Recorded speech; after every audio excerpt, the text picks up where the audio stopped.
And welcome back for another episode of Dirtbags Nintendo Nightmares, a segment where I take elements from a beloved Nintendo franchise and completely shit over it. And today we're busting a certain little Ghostbuster. As you've probably watched or are about to watch my review on Luigi's Mansion, I made it a point in the review that there are some pointless things you do in this game, such as why does Luigi still call out for Mario even after he finds out he's trapped in a painting?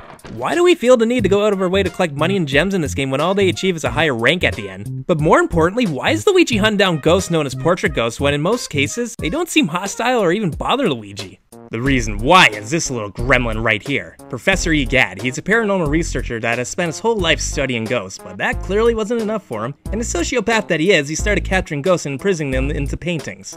Thankfully, the villain of the game, King Boo, hatched a plan to save one of the captured paintings, Colossus, and in the process decided to release all the portrait ghosts as well.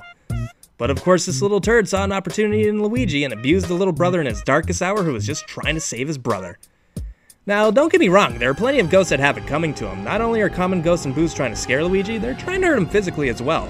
And Luigi certainly has a right to defend himself, but there's no reason to actually go after most of these portrait ghosts. In fact, out of the 23 ghosts that can be turned into paintings, only 9 of them are actually hostile towards Luigi. Hell, a lot of them don't even attack him after being provoked. Like, for Christ's sakes, just leave them be. They live their lives and deserve to, rest in peace. And it's not like they're doing anything wrong. Last I checked, reading a book, playing pool, or simply sleeping upside down wasn't a crime. I'm pretty sure they would have given you the key to the next room if you just asked politely. Hell, there's some ghosts that you don't even get a key from, so what the hell? What excuse do you have for that one? Not to mention, it's pretty obvious that being trapped in a painting isn't a good time. Most of the ghosts flee in horror at the idea of being put back into one, and it's pretty clear Mario isn't a fan of being trapped in one either. God, I can only imagine the torment Luigi was going through. Luigi is probably one of the most genuine and kind-hearted residents in the Mushroom Kingdom. The guy is always doing whatever he can to help people. But here, he knows the only way to save his brother is to get help from this sadistic mad scientist, forced to capture many innocent spirits and imprison them into a permanent prison, the exact fate he's trying to save his brother from. But he has no choice in the matter. Luigi knows that if he doesn't comply with Gadd's demands, his brother could be lost forever.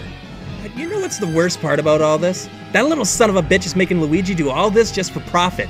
Don't believe me? Well, fast forward to Luigi's Mansion Dark Moon, where he even says he sold the portrait of King Boo in a garage sale. Are you fucking kidding me? First off, out of all the portrait ghosts to sell, why in the hell would you sell King Boo? This is the same guy that caused all these problems in the first place. Are you fucking mental? Secondly, I am once again dealing with an old professor that's trafficking innocent beings.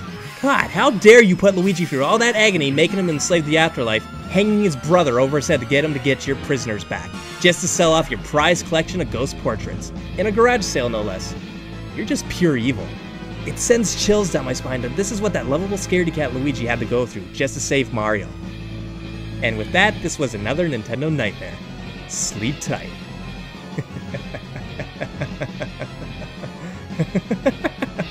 Go watch Luigi's Mansion review.